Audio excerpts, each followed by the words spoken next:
Hair transplant के 23 महीने बाद सनलाइट में मेरे बालों की कंडीशन कैसी है, डेंसिटी कैसी है। मैं एक स्कैम के बारे में बताने वाला हूं जो आजकल काफ़ी ज़्यादा चल रहा है। हम मेडिसिन को छोड़ देंगे तो हमारा फिर से हेयर फॉल होना स्टार्ट हो जाएगा। हेयर ट्रांसप्लांट से पहले भी मेरा हेयर फॉल हो रहा था। ऐसा सिंपल और नेचुरल तरीका जिससे transplanted hair smooth and straight हो जाएंगे। मेडिसिन और पीआरपी क्यों आपके लिए इफेक्टिव होती है। कुछ लोग बोलते हैं कि हमारा जेनेटिक हेयर फॉल है तो वो तो होगा ही होगा। नमस्कार दोस्तों, welcome back to your own YouTube channel. This is your host Sachin Gumber और आज की इस वीडियो में मैं आपको अपना हेयर ट्रांसप्लांट का 23 महीने का रिजल्ट दिखाऊंगा।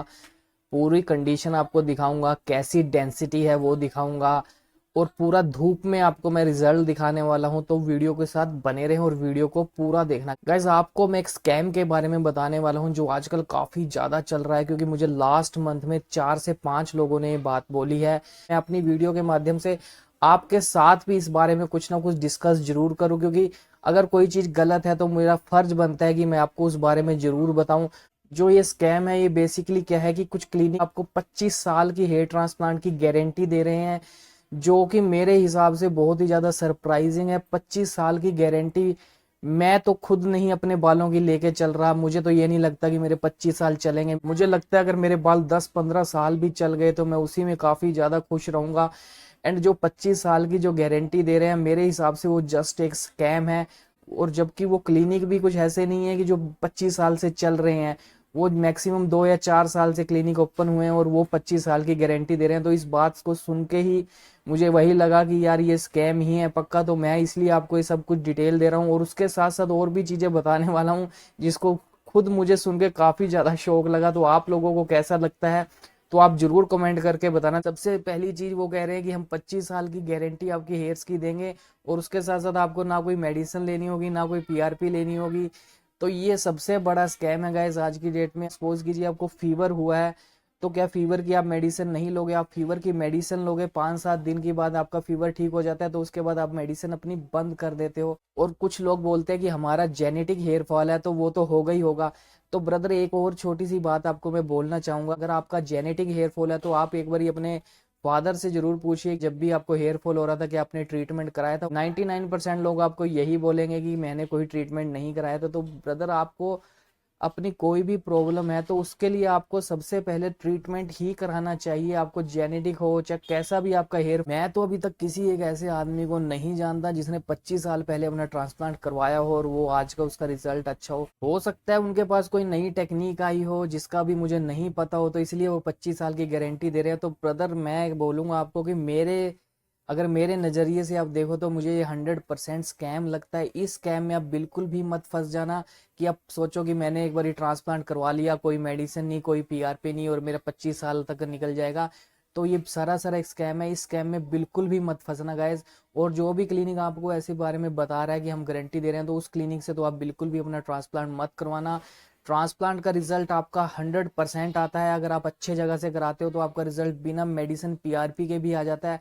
बट मैं आपको बताता हूँ कि मेडिसिन और पीआरपी क्यों आपके लिए इफेक्टिव होती है। देखो गाइस, जैसे मैं अपनी बात करता हूँ तो मेरे जो हेयर ट्रांसप्लांट से पहले भी मेरा हेयर फॉल हो रहा था, जो कि कंट्रोल नहीं हो पा रहा था, क्योंकि मैंने किसी डॉक्टर से आज तक कभी कंसल्ट नहीं किया था इस बारे में। मैंने अपने ही घर पे जो घरेलू नुस्खे होते हैं वही ट्राई किए थे, जिसका कोई भी बेनिफिट नहीं हुआ।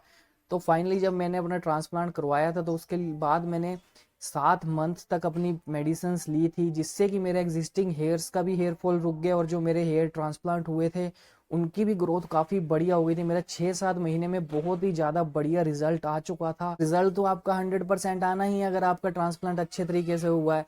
बट अगर आपके जो एग्जिस्टिंग हेयर्स हैं उनको बचाने के लिए तो आपको मेडिसिन की जरूरत होनी ही होनी है, क्योंकि कोई भी प्रॉब्लम हो बिना मेडिसिन बिना किसी ट्रीटमेंट के आपकी ठीक नहीं होगी। हेयर फॉल भी एक तरह से बीमारी ही आप इसको बोलोगे, तो इसके लिए भी आपको कोई ना कोई ट्रीटमेंट जरूर लेना होगा, तभी ये ठीक होगी। मैंने जिस क्लिनिक से कराया था उन्होंने भी मुझे कोई 25 साल की 20 साल की गारंटी नहीं दी। उन्होंने मुझे 1 से 2 साल की गारंटी दी थी। उन्होंने बोला था कि अगर आपका रिजल्ट नहीं आता, हम उसकी गारंटी लेते हैं कि हम उसको ठीक करेंगे। अगर वो तब भी ठीक नहीं होता तो हम आपका फ्री ऑफ कॉस्ट दोबारा ट्रांसप्लांट करेंगे। तो यही जेन्युइन क्लिनिक बोलते हैं आपको कि 1 से 2 साल की गारंटी देते हैं कि आपका अगर कोई प्रॉब्लम आती है तो हम उसको ठीक करके देंगे। जहां आप 50-60 हजार लाख रुपए अपने हेयर ट्रांसप्लांट पे लगवा रहे हैं, तो 5-7 हजार की मेडिसिन जरूर लें।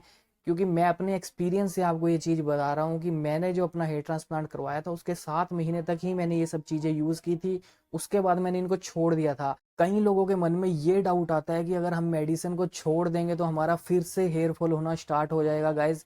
तो उसके लिए सबसे बेस्ट तरीका यही है कि जब आप अपनी मेडिसिन को छोड़ो तो एकदम से नहीं छोड़ना होता, धीरे धीरे उसकी फ्रिक्वेंसी कम करो। तो धीरे धीरे आप मेडिसिन छोड़ोगे तो आपको कोई भी साइड इफेक्ट नहीं आएगा। तो मेरे सजेशन में तो गैस यही है कि आपको स्टार्टिंग में 5 से 7 महीने तक अपनी मेडिसिन जरूर लेनी चाहिए। अगर आपका हेयर फॉल हो रहा है तो उनको कंट्रोल करने के लिए तो वो बिल्कुल 100% नेसेसरी ही है। उसके बिना आपका हेयर फॉल नहीं रुकेगा। जहां आपके नए बाल लगाए जाएंगे उनका रिजल्ट तो आ जाएगा, वो अच्छी तरह ग्रो हो जाएंगे बिना मेडिसिन पीआरपी के। बट जो आपके एग्जिस्टिंग हेयर्स हैं उनको कहीं ना कहीं आपको बचाना ही होगा। उसके लिए एक ट्रीटमेंट आपको जरूर लेना चाहिए। बाल हमारे एक ऐसी चीज है, वो ना तो 10 दिन में आते हैं और ना 10 दिन में जाते हैं, उनको टाइम लगता है। तो इसीलिए हेयर फॉल रोकने में भी आपको टाइम लगेगा, उनको डेंस करने में आपको टाइम लगेगा। कम से कम 6 से 7 महीने का कोर्स जरूर करें। मेरे हेयर ट्रांसप्लांट से पहले की आप फोटो देखिए जरा, इसमें आप देखोगे कि मेरा फ्रंट से काफी ज्यादा हेयर लॉस हो चुका था और वहां पे पूरा एरिया खाली हो गया था और क्राउन में भी काफी ज्यादा खाली हो गया था। बट बीच बीच में आप देखोगे कि मेरे काफी ज्यादा बाल थे जो थिन थे। ट्रांसप्लांट करवा लेता और मेडिसिन वगैरह से इनको ना रोकता तो मेरी आज ऐसी डेंसिटी नहीं आती। इस बात का मुझे 100% विश्वास है कि ऐसी मुझे डेंसिटी नहीं मिल पाती। तब मेरे सिर्फ हेयर ट्रांसप्लांटेड बाल ही रहते। तो मैंने अपने हेयर्स को बचाया, एग्जिस्टिंग हेयर्स को बचाया और साथ साथ ट्रांसप्लांटेड हेयर्स की केयर की, तब मेरा जाके इतना अच्छा रिजल्ट आया है। तो मैं आपको अब डायरेक्टली अपना रिजल्ट दिखा देता हूं। तो आप पहले मेरा रिजल्ट देखिए और उसके बाद कमेंट करके जरूर बताइए कि आपको मेरा रिजल्ट कैसा लगा। और आपके मन में कोई भी हेयर ट्रांसप्लांट से रिलेटेड क्वेरी है, आप अपना ट्रांसप्लांट करवाना चाहते हैं और अच्छी जगह से ट्रांसप्लांट करवाना चाहते हैं, हेयर ट्रांसप्लांट करवाने के बाद आपको क्या क्या चीज़ें जरूरी होती हैं, इन सब चीज़ों के लिए आप मेरे व्हाट्सएप नंबर पर बात कर सकते हैं। से पहले की कंडीशन की बात करूं तो मेरे को फ्रंटल हेयर लॉस हो चुका था, मेरे टेम्पल्स रिसीड हो गए थे, साइड्स काफ़ी रिसीड हो चुकी थी, मिड एरिया में मेरे बाल थे वो काफ़ी ज़्यादा थिन हो चुके थे और जो क्राउन एरिया था वो भी काफ़ी हद तक बाल्ड हो गया था, जो साफ चमकता था। मैंने अपने डॉक्टर से फुल हेड कवर करने की डिमांड की गई थी, इसीलिए मेरे फ्रंट एरिया में काफ़ी अच्छी तरीके से हाई डेंसिटी में ग्राफ्ट्स लगाए गए थे, क्राउन में भी अच्छी तरह हाई डेंसिटी में ग्राफ्ट्स लगाए गए थे। एंड जो मिड एरिया था उस एरिया में स्प्रेडिंग में ग्राफ्ट लगाए गए थे क्योंकि वहाँ पे एग्जिस्टिंग हेयर्स पहले भी थे। मैं बिल्कुल नेचुरल लाइट में आपको अपना हेयर ट्रांसप्लांट का 23 महीने बाद का रिजल्ट दिखा देता हूँ। मैंने कोई भी आर्टिफिशियल लाइट का इसमें यूज़ नहीं किया। 23 महीने बाद की कंडीशन आप देख सकते हैं। लेफ़्ट से पार्टीशन करने के बाद कुछ मेरे बाल इस टाइप के लगते हैं और बालों की जो लेंथ है वो भी इस टाइम काफ़ी बड़ी हो गई है। मैं आपको दिखा देता हूँ कि काफ़ी ज़्यादा लंबे बाल मेरे इस टाइम हो चुके हैं। एंड जो ओवरऑल वॉल्यूम है बालों का, डेंसिटी है, वो फ्रंट से काफ़ी बढ़िया लगती है देखने में। बाल काफ़ी ज़्यादा हेल्दी लगते हैं। कहीं से भी आपको देखने में बिल्कुल भी ऐसा नहीं लगेगा कि कुछ कहीं जगह पे डेंसिटी कम है। मैं अपने बालों का पार्टीशन किसी भी डायरेक्शन में कर सकता हूँ। मैं सेंटर से भी बालों की पार्टीशन कर सकता हूँ, लेफ़्ट राइट कोई भी हेयर स्टाइल मैं इस टाइम अपने बालों का रख सकता हूँ। आपने आमतौर पर देखा होगा कि जो ट्रांसप्लांटेड हेयर्स होते हैं वो करली टाइप में आते हैं। स्टार्टिंग में जो मेरे बाल आए थे वो भी करली आए थे। हेयर ट्रांसप्लांटेड बाल आपके 1 साल तक थोड़े करलीपन में रहते हैं और उसके बाद धीरे धीरे सॉफ्ट होना शुरू होते हैं। बट इतने स्मूथ बाल करने के लिए, इतने सॉफ्ट बाल करने के लिए मैंने एक ट्रिक अपनाई थी। आपने देखा होगा कि एलोवेरा जेल को लोग ज़्यादातर अपने फेस पे लगाते हैं। तो मैंने क्या किया, मैंने फिर एलोवेरा का एक छोटा सा टुकड़ा डेली छीलने के बाद अपनी स्कैल्प में लगाना शुरू किया। एंड उसके बाद जो मुझे रिज़ल्ट मिले हैं वो काफ़ी अच्छे मिले हैं। देखिए मेरे बालों में अच्छी शाइनिंग आई एलोवेरा के बाद से। मैंने काफ़ी ज़्यादा, मेरे बाल सॉफ्ट हुए हैं एंड काफ़ी बढ़िया आया है। एलोवेरा आपकी स्किन के लिए भी बहुत बढ़िया और आपकी बालों के लिए भी बहुत अच्छा है। तो मैं आपको सजेस्ट करूँगा कि आप अपने बालों में जो एलोवेरा जेल लगाएं वो बाज़ार से ख़रीदा हुआ कोई भी प्रोडक्ट मत लगाएं। आप नेचुरली अपने घर में एक प्लांट लगाएं और उसका डेली एलोवेरा का एक छोटा टुकड़ा अपने बालों की स्कैल्प में लगाएं, जिससे कि आपके बाल काफ़ी ज़्यादा बढ़िया हो जाएंगे। अभी पास से मैं आपको अपने हेयर ट्रांसप्लांट का रिजल्ट दिखा देता हूँ। बिल्कुल क्लोजली आपको मेरे बाल देखने में कुछ ऐसे लगेंगे। आप देख सकते हैं डेंसिटी काफ़ी ज़्यादा इवन है। किसी भी जगह आपको देख के ये नहीं लगा कि डेंसिटी कम है। जो कि यूनिफॉर्म डेंसिटी अगर आपकी आती है तभी आपका ट्रांसप्लांट सक्सेसफुल माना जाता है। मैं अपनी हेयर्स की डेंसिटी से काफ़ी ज़्यादा हैप्पी हूँ और मैं अपने हेयर ट्रांसप्लांट के रिज़ल्ट से भी 100% सेटिस्फाइड हूँ। और मेरा कोई हेयर ट्रांसप्लांट 100-200 रुपये पर ग्राफ्ट में नहीं हुआ था। मेरा हेयर ट्रांसप्लांट बहुत ही ज़्यादा अफोर्डेबल प्राइस में हुआ था। एंड अगर मैं आपको क्राउन का रिज़ल्ट दिखाऊं तो मैं आपको दिखाता हूं कि मेरा क्राउन का रिज़ल्ट कैसा है। देखिए क्राउन का रिज़ल्ट मेरा कुछ ऐसा है, आपको किसी भी वीडियो में इस टाइप से आगे करके बाल का रिज़ल्ट कोई नहीं दिखाएगा। मैं आपको बिल्कुल एग्जैक्ट दिखा रहा हूँ कि जैसा धूप में मेरा ये क्राउन लगता है, तो आप लोगों को आइडिया लग जाएगा कि किस टाइप की मेरे बालों की डेंसिटी है, मेरा रिज़ल्ट कैसा है। तो गाइज़ अगर आप भी अपना ट्रांसप्लांट करवाना चाहते हैं तो आप अपना ट्रांसप्लांट करवा सकते हैं, बट आपको अपने बालों की केयर बहुत ज़रूरी है, तभी आपके बाल लंबा चलेंगे। अदरवाइज़ आपके भी बाल धीरे धीरे डेंसिटी कम होना शुरू हो जाएगी।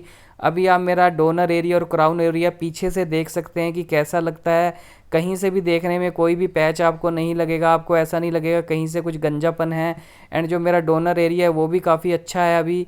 और उसके बाद अगर आप देखोगे तो कि मैं अगर फ्यूचर में मेरे को कभी ट्रांसप्लांट की ज़रूरत पड़ी तो मेरा इजीली फ्यूचर में भी एक ट्रांसप्लांट आराम से हो जाएगा। मैं तो चाहता हूँ कि फ्यूचर में अपना ट्रांसप्लांट मुझे कराने की ज़रूरत ही ना पड़े, बट मेरे यही बाल चलते रहें और मैं इनकी अच्छी तरह केयर करता हूँ। तो ब्रदर केयर सबसे ज़रूरी है, अपनी अच्छी डाइट लें, बालों की अच्छी तरह केयर करें और तभी आपके बाल लंबा चलेंगे। तो thank you so much guys for watching my video.